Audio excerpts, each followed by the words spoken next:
Olá, meus queridos amigos e irmãos. Mais uma vez estamos aqui para trazer diariamente uma palavra de Deus para a nossa meditação e reflexão, para que assim que possamos ter um dia maravilhoso na presença de Deus e que possamos tirar proveito para a nossa inspiração. E o tema de hoje é a origem e a queda de Satanás, parte 2.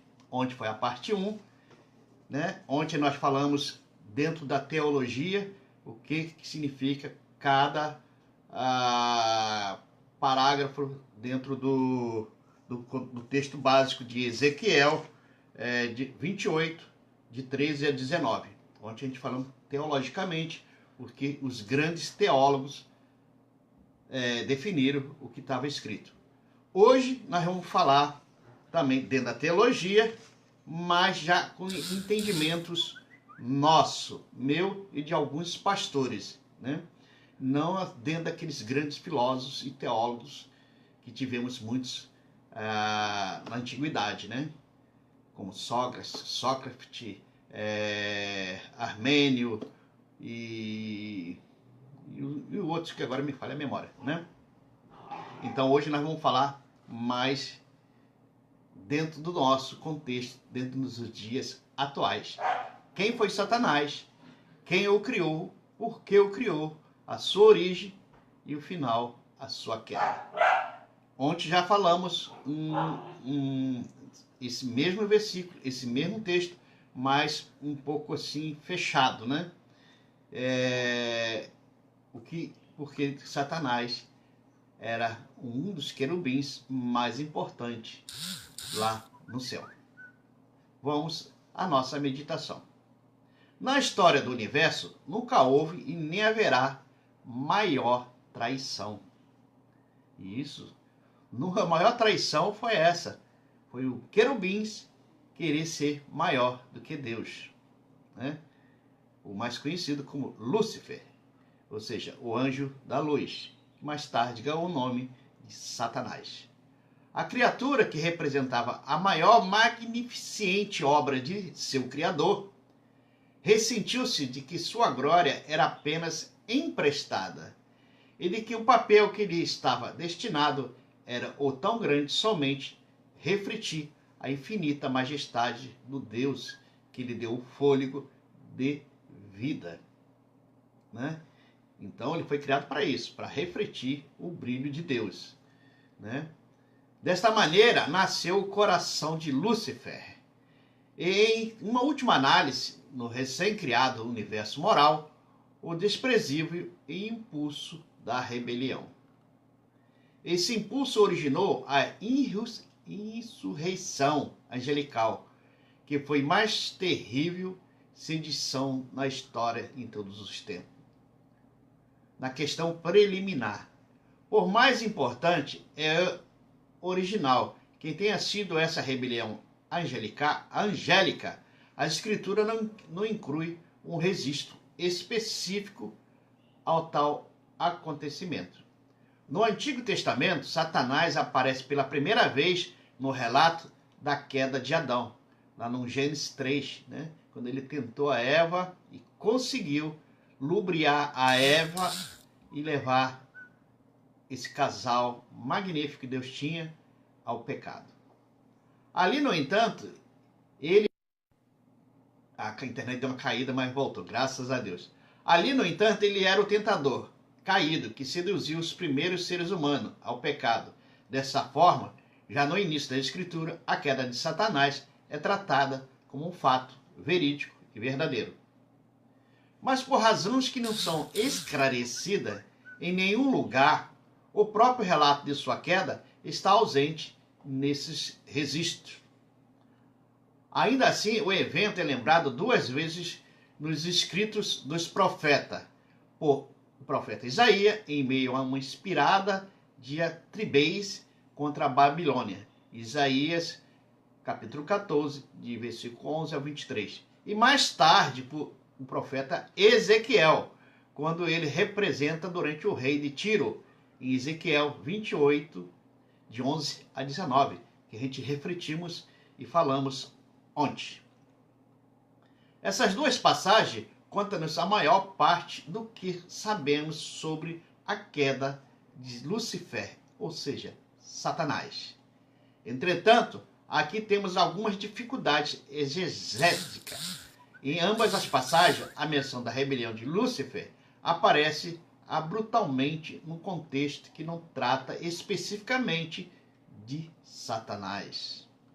Esse fato levou muitos estudiosos da Bíblia a rejeitar a ideia de que a passagem se refere a uma rebelião luciferiana e a insistir que elas foram focalizadas exclusivamente aos governantes humanos das nações pagãs a quais são dirigidas.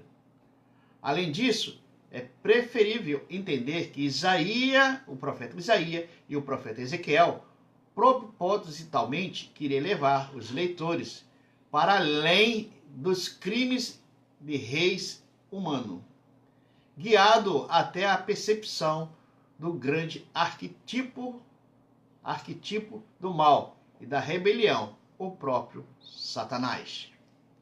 Essa passagem inclui descrição que, mesmo levando em conta essa inclinação e ao exagero por parte dos governantes da antiguidade, não poderia ser atribuída a qualquer ser humano.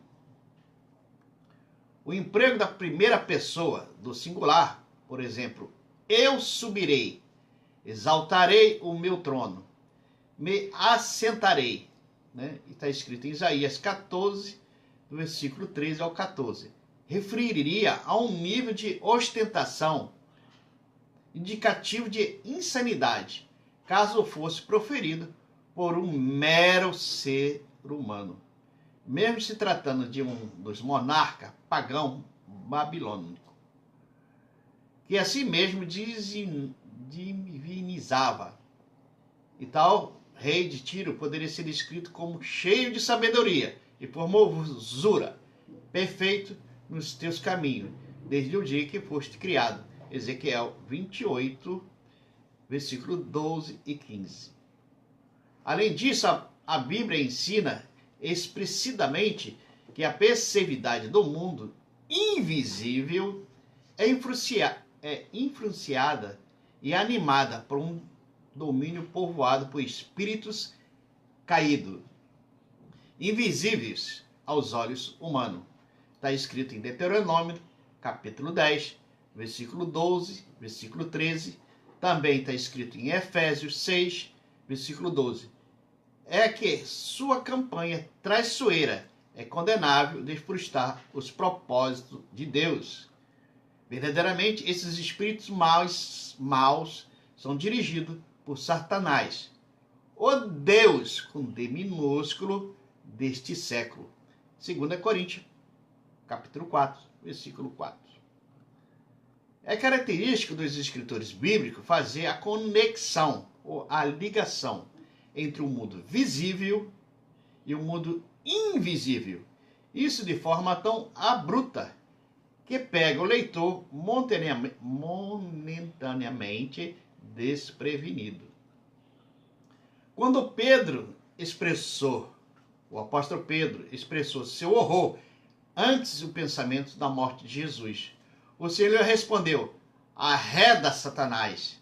Está escrito lá em Mateus 16, 23. E também em Efésios 4, 8 a 10.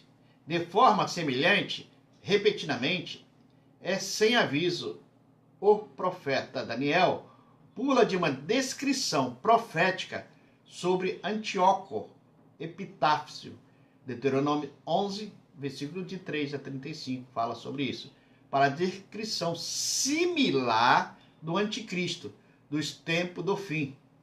Em Deuteronômio, em Daniel 11, de 36 a 45, o antifoco governante seleciuda no período intertestamentário precede o vilão maior, que conturbará a terra nos últimos dias. Ou seja, Daniel já previa os acontecimentos e o apóstolo João falou também. do anticristo, o que vai haver breve. E eles lá já estavam falando isso para aquela época, mas o povo não entendia, porque não era, ele estava falando para aquelas pessoas, mas não era para aquela época, era para nossa época atual. Finalmente, por trás das conexões feitas nessas duas passagens, pode muito bem estar um tema que frequentemente retorna nas Escrituras. Nos tempos primitivos da Terra, após a queda, os rebeldes de Babel estavam determinados a construir uma cidade e uma torre. Está em Gênesis capítulo 11, 4. A cidade era um centro de atividade comercial, enquanto a torre representava o ponto focal do culto pagão. Essa dupla característica do cosmo como expressão de egoísmo, né? O espírito ganancioso dos comercialismo não santificado e da rebelião, a busca pro ídolo, ressoa ao longo de toda a palavra de Deus, chegando a um clímax em Apocalipse 17, versículo 18, onde os anjos que se mantiveram fiéis a Deus anunciar a tua esperada e muito merecida destruição da Babilônia, religiosa e comercial. Vamos fazer um parênteses aqui. A Babilônia religiosa e comercial é o que está acontecendo no dia a dia de hoje. O povo está levando a religião a virar um comércio. E isso tem a ver com a rebeldia de Satanás. É Satanás que está influenciando esses, vamos dizer, pastores, falsos profetas, falsos pastores, a ganharem dinheiro com a religião, com a fé do povo. E esses são os verdadeiros adoradores de Satanás. Está escrito aqui. Então, simplificando, a Bíblia não poderia falar numa linguagem atuais no dia de hoje, porque ela foi escrita há muitos anos lá atrás, em outras línguas. Era outro pensamento do povo. O povo era totalmente... se você pegar um povo, que a gente não consegue, mas se conseguisse viajar no tempo, trazer uma pessoa daquele tempo para cá, ele ia ficar perdido e ele não ia compreender a nós e nós não ia compreender a ele. Talvez você poderia compreender a sua voz, o que ele queria falar, mas o pensamento dele era muito mais para trás. É como a gente fala hoje em dia, né? Eu costumo falar, há muitos anos atrás, se você, logo assim que inventaram o telefone, você via o fio, aquele aparelho. Se alguém falasse, você vai falar num aparelho tamanho de caixa de fósforo, o cara vai falar, esse cara é doido, interna ele. Você entendeu? Então quer dizer que houve uma mudança muito grande e ainda haverá mais ainda. Vamos continuar ao nosso raciocínio. É instrutivo notar que enquanto todo o trecho de Ezequiel, no versículo 26 e 28, representa severamente a Tiro, o rei, o mais importante é o centro do comércio e de riqueza nos dias desses profetas. Em Isaías 14, denuncia a Babilônia, uma cidade que representava o centro da falsa religião ao longo de todo. Deu outra caidinha, né? Vamos repetir aqui. Da riqueza dos profetas, Isaías 14. Isaías 14 denuncia a Babilônia, que representa o centro da falsa religião ao longo de todas as escrituras sagradas. Talvez essa caracterização do cosmo caído como cidade e torre, tão importante naquele que a escritura afirma em relação ao mundo em rebelião contra Deus. Ajude a explicar o salto dado pelos profetas nas passagens que consideramos sagrada e importante para compreendermos a Escritura. Quando contemplamos a cultura do seu tempo, como eu falei antes, aquela cultura daquele tempo era isso, e que incorpora perfeitamente um elemento do cosmo caído. Cada um deles se sentiu compelido pelo Espírito, superintendente de Deus, a focalizar a rebelião angelical dos tempos primitivos, ao qual animava a rebelião humana que costumava ser denunciada, né? Como a gente pode representar o lago de fogo nos dias atuais, né? Na época lá, eles se baseavam por um vulcão, aquela lava descendo, né? Nos dias atuais, a gente pode ver como um ácido derretido. Você vê aquela água vermelha pegando fogo, é o ácido. Ele esfriado, ele vira uma folha, dependendo de como você vai colocar ele, né? Mesma coisa é comparado ao inferno. O inferno será um lugar que vai derreter, né? Mas o ser humano espiritual, né, que vai jogar lá, a carne dissolve. Quando a gente vê um vulcão passando, muitos ficam até petrificados, como a gente já cansou de ver nas reportagens na televisão. Mas a alma não queima. Aí que tá, ela vai sentir o calor do fogo, sentir o arder do fogo e não vai se consumir. Então a gente tem que falar assim para as pessoas entender nos dias atuais. Se a gente falasse naquela época, a pessoa não ia compreender. O texto referido ao mesmo tempo também antecipa a destruição profética narrada em Apocalipse 17 e 18. Né? Agora vamos falar a linhagem de Satanás, ou seja, a sua descendência. Né? Em Isaías 14, Isaías capítulo 14 e Ezequiel 28, emerge um quadro relativamente extenso de Satanás antes de sua rebelião. Ou seja, quando ele foi criado, como não falamos antes, ele foi criado com o seu manto com pedras preciosas, o seu corpo todo revestido. Quando a gente fala manto, é a pele, o corpo dele com pedras preciosas e banhada a ouro, que para nós, ser humano, é uma riqueza imensa e traz um alto brilho quando se bate a luz solar ou a luz mesmo reflexo, né?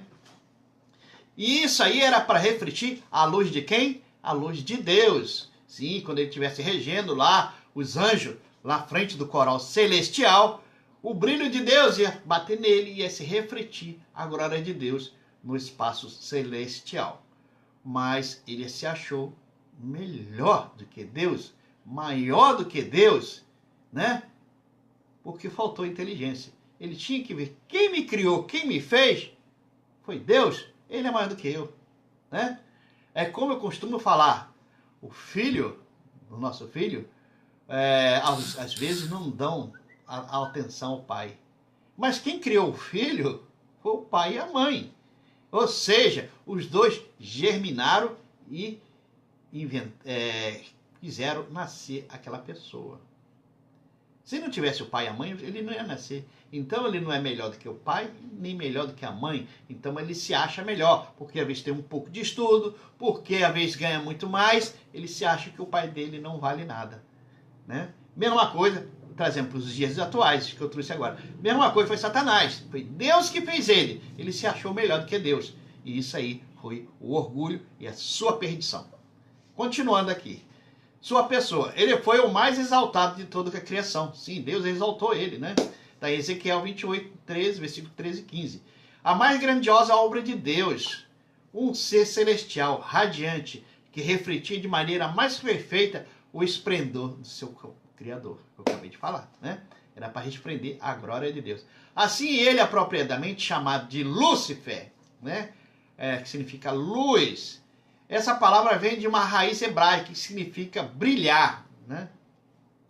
Sendo usado unicamente como título para se referir à estrela de maior brilho e cujo resplendor mais resistente do que o nascimento do sol. Né? Fazendo um parente aqui, não sei se você vê quando o sol vai nascendo, você vê aquele brilho de longe, você consegue ver aquele brilho vindo. Quando ele sai e resplandece tão forte, você não consegue ver o sol mais. Se você chega a doer as vistas. Mesma coisa era Satanás. Quando Deus, ele brilhava, mas quando Deus jogava o seu foco todo nele, ele resplandecia. Entendeu? Não sei se eu estou sendo coerente e tentando compreender com meus irmãos, né? Então, por isso ele tinha o nome de Lúcifer, né? Brilho, sol, luz. O nome Lúcifer tornou-se amplamente usado como título para Satanás, antes de sua rebelião, porque era o equivalente a latino a essas palavras. Na realidade, é difícil saber com certeza se o temor foi empregado com seu sentido de seu nome próprio ou de uma expressão descritiva. Seu lugar. Ezequiel afirma que esse anjo exaltado estava no Éden, jardim de Deus. Ezequiel 28, 13, né? Versículo 13. Aqui se refere não ao Éden terreno, né? da terra que Satanás invadiu para tentar a humanidade, mas era outro Éden, a mais sala do trono de Deus, que habita em absoluta majestade e perfeita pureza. Veja-se em versículo em Isaías 6 e Ezequiel 1. Ezequiel 28 também chama esse lugar de Monte Santo de Deus, onde Lúcifer andava no brilho das pedras. Versículo 14. Lá no, né? Essa descrição não são apropriamente ao Éden, terreno, mas adequada à sala do trono de Deus, conforme representada em outros lugares da Escritura Sagrada. Sua posição, Satanás, é dominado querubins da guarda do ungido. Ezequiel capítulo 28, versículo 14. Querubins representa a mais alta graduação da autoridade angelical, sendo seu papel guardar simbolicamente o trono de Deus. Compare os querubins esculpidos, fragmentado à Arca da Aliança. O trono de Jafé, no tabernáculo. O templo, em Êxodo 25, 18 a 22, e Hebreus 9, 5. E Gênesis 3, 24 e Ezequiel 10, de 1 a 22, fala sobre a morada do Senhor, né? E os querubins nos seus devidos lugares.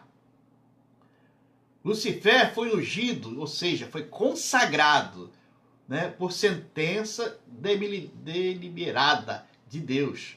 Ezequiel 28 fala no capítulo 14, do versículo 14: te estabeleci, né, para a tarefa individualmente santa de guardar o trono do Todo-Poderoso, o Todo-Criador. Né? Vamos abrir um parente aí. A gente vê, desculpa aí, meus irmãos, e analisa o seguinte, como um rei. Né? O rei tem os guardas do lado do trono dele. E aqueles guardas jamais sentam no trono do rei. Mas ele tem o seu chefe da guarda, que é acima de todos os outros. Ele só não é acima do rei, que o rei manda nele. Quando o rei não está, ele olha para o trono e fala assim, eu sou maioral aqui agora, o rei não está aqui, vou sentar. Senta na cadeira do rei e fica lá. Mesma coisa foi o que aconteceu com Satanás. Ele é poderoso no céu, mas abaixo de Deus. Então vamos analisar assim, que Deus saiu para dar um passeio, né? Deus me perdoe estar falando assim, mas é porque eu quero que os irmãos entendam. Ele saiu para dar um passeio. Satanás olhou, viu a cadeira, o trono de Deus e falou assim, sentou lá, macio, confortável, vendo a terra, todos abaixo deles. Ele deve ter falado assim, você aí, ó, me traz um suco. Aí o anjo mais baixo, quer dizer, tem que trazer, né? Trouxe um suco para ele, ele tomou o suco assim. Eu vou tomar esse lugar, eu vou ser o rei. E aí foi o orgulho e a ganância que Deus derrubou ele. Falou, que é isso, rapaz? Tem que amar meu lugar? Eu que te fiz, eu que te criei? Isso acontece também nos dias atuais, né? Você, às vezes, ensina ao seu aprendiz a uma profissão, né? E aí ele vai e te derruba depois de estar no seu lugar, né? Mas nós não podemos destituir, né? Infelizmente, essa comparação que eu fiz agora, né? Então, o aprendiz se torna maior do que o seu professor, infelizmente. E aí, mas com Deus não existe isso. Deus sempre será o maior de todos, né? Então, Satanás, por orgulho daqueles poucos segundos que ficou ali, quis derrubar Deus, quis ser melhor do que Deus. Né? Individualmente, santo e guardado ao trono do glorioso Deus Criador. Ele é descrito como sendo dotado de beleza inagualável, né? Como falamos, vestido de luz radiante, equipado com sabedoria e capacidade ilimitada, mas também criador com poder de tomar decisões morais e reais. Porque os anjos não podem tomar decisão. Os anjos são como o soldado. O sargento recebe a ordem do tenente, o tenente recebe do comandante. Vá fazer isso. O o comandante fala para o tenente, vai fazer isso. O tenente chega para o sargento, vai fazer isso. O sargento chega para o soldado e fala, vai fazer isso. O soldado olha, eu tenho que fazer. E isso é que acontecia, né? Então, é a posição que ele tinha, mas ele quis se tornar maior do que Deus, né? Portanto, a obrigação moral da básica, ou seja, que eu comecei a falar e mudei um pouco. Quem tem a autoridade de mandar é Deus. Quem tem abaixo de Deus era Satanás. E debaixo de Satanás o querubim. Entendeu? Então, e os querubins não tem para onde reclamar. Mandou fazer, tem que obedecer, né? E se você, tira dali que eu não gostei, ele tinha que fazer, né? Mas isso aí, Deus deu o livre arbítrio ele de comandar, né? A perfeita ordem celestial. E por isso ele se julgou melhor do que todos. E por isso foi a sua destruição. Agora vamos falar sobre a queda de Satanás. Nesse ponto, encontramos-nos diante de um dos mais profundos mistérios do universo moral, conforme revelado nas Escrituras. Como é que o pecado entrou no universo? Como é, né? Está claro que a entrada do pecado tem conexão com a rebelião de Satanás. Sim, ele quis mandar, quis ser o que não pode ser, né? Quantas pessoas querem ser uma coisa que não é e quer mandar aonde que não tem que ser mandado. Tem que sempre ser outra pessoa. Você não pode mandar, né? Igualzinho você falar, eu mando na minha vida. Será que você manda na sua vida mesmo? Sim, você manda aqui na Terra em parte. Você manda, vou comer se eu quiser, se eu não quiser não como. Tudo bem, né? Mas você não manda na sua vida. Se Deus fala assim, chegou a sua hora, venha para mim, já era. Você, não vou não, não existe isso. Então, a gente manda em parte o que nós queremos.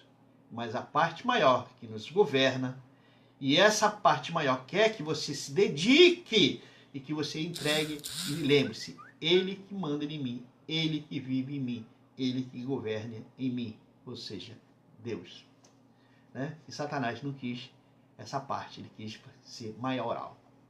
Mas como foi impulso pelo perverso, surgiu no coração de alguém, criado por Deus perfeitamente e santo.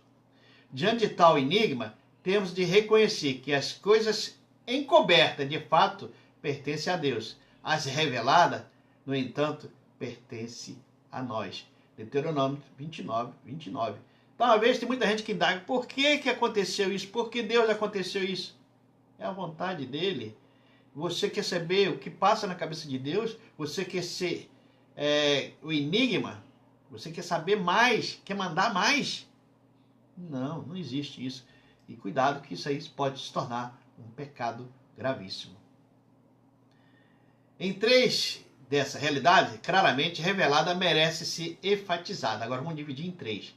Primeiro, a queda de Lucifer foi resultado de sua insondável e pervertida determinação de usurpar a glória de Deus, que pertence só unicamente a Deus. Então, o poder, a glória de brilhar, de mandar, só Deus, não Satanás. Então, ele queria inverter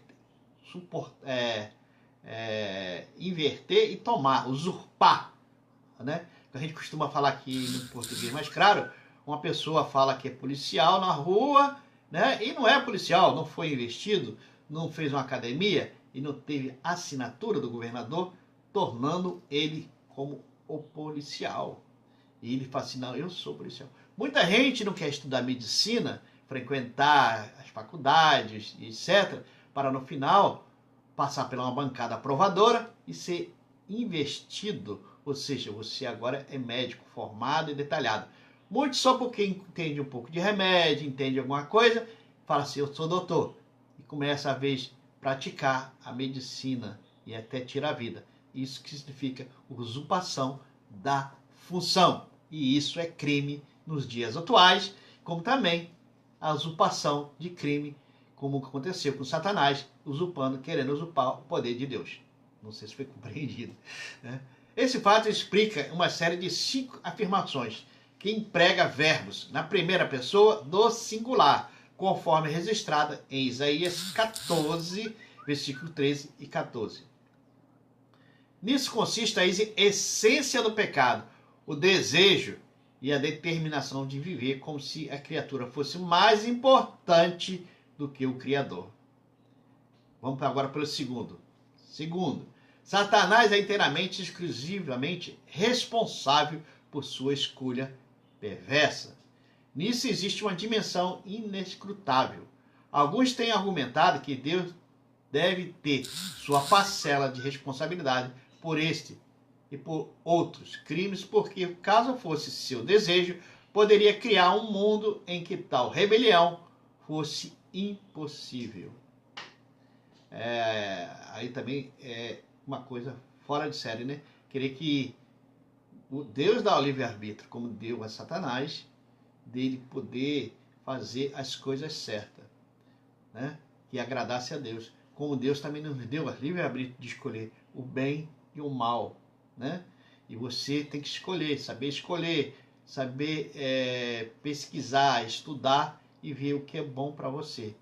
Né? Se você vê que um remédio está te fazendo, vai te curar de uma doença, mas vai te trazer mais problemas de saúde, ou pior, você não vai tomar. Mesma coisa é isso aí. É a escolha. Nós temos esse aí. Não tem ninguém que vai falar assim, não, você vai tomar e vai curar essa gripe, mas você vai ficar doente mais tarde por outra coisa. Não, você é que escolhe. Outro diz que Deus tivesse criado um mundo e apenas pudesse fazer o que seu Criador quisesse. Nele não poderiam ser incluídos agentes morais, feitos à imagem de Deus, dotada de capacidade de tomar decisões reais e, consequentemente, escolher, adorar e amar a Deus. Ou seja, nós temos a decisão e Deus deu-nos livre-arbítrio. Você escolhe o que você quer. Né? Se você quer adorar a Deus, se você quer servir a Deus. Ou se você quer servir a mamão, que é o dinheiro, se quer servir ao diabo, fazer as maldades, você escolhe. E isso tudo, e eu falo para vocês, meus queridos irmãos, toda escolha tem um dilema. Toda escolha tem uma consequência. Consequência boa ou consequências trágicas na vida. Uma coisa que você toma uma decisão hoje, parece bom, uma coisa, tomei a decisão certa hoje, mas você tem que ver no futuro se essa decisão não vai te trazer prejuízo e desgosto. Então, só Deus mesmo para saber a decisão certa. Apesar que Ele não deu esse tipo de para nós poder escolher. A verdade nessa observação também há um mistério, que eu falei, né? O mistério é isso, que você escolhe hoje, tá bom hoje é bom, e lá no futuro vai trazer consequências boas? Então a gente tem que saber pensar nas nossas decisões que tomamos agora. O relato deixa claro que o orgulho fez com que Lúcifer caísse numa terrível armadilha. Isaías capítulo 14, versículo 13 e 14, Ezequiel 28, versículo 17, Efésios 1, Timóteo 3, 6, tudo fala sobre isso, sobre o orgulho. Mas nada implica como tal orgulho de perdição pode surgir no coração de uma criatura de Deus, não caída perfeitamente. No entanto, não há mistério quando ao fato que Satanás é totalmente, com justiça, responsabilidade pelo seu crime. Ezequiel 28:15 afirma explicitamente que Lúcifer era perfeito desde o dia que foi criado, até que se achou iniquidade em ti. A culpabilidade moral é dele e apenas deles, porque Deus faz o homem perfeito. E depois, se você, né, não me leve a mal, que eu vou falar. Deus faz você bonitão, do jeito que você é, né? Aí você faz uma tatuagem, muda, né? Muda seu aspecto. Deus te fez tão lindo porque você acha que vai assim, vai ficar mais bonito. E aí você está mudando. E isso aí é transgressão, que a gente costuma falar, Deus quer que você ande bem arrumado.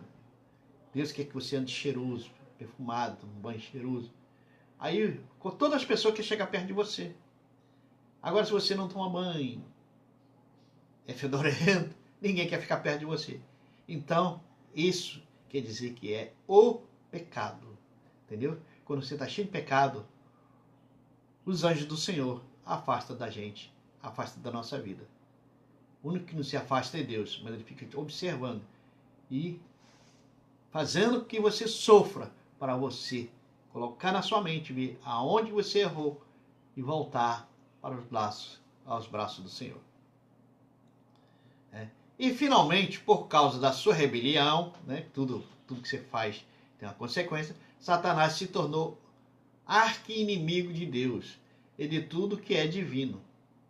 Não só de Deus, como de nós também. Ele é um arqui-inimigo nosso. Sua queda é bem como dos espíritos que se reuniram a ele. Muitos foram com ele, muitos anjos foram na dele e se perderam, né? Se tornaram demônios. Não há esperança de redenção. Satanás foi privado da comunhão com Deus, o Deus Santo, de forma final e irrecuperável. Olha só, nós não vamos falar que podemos, que aí você fala assim, eu posso pecar, eu peço perdão. Não, você pode pecar inconsciente.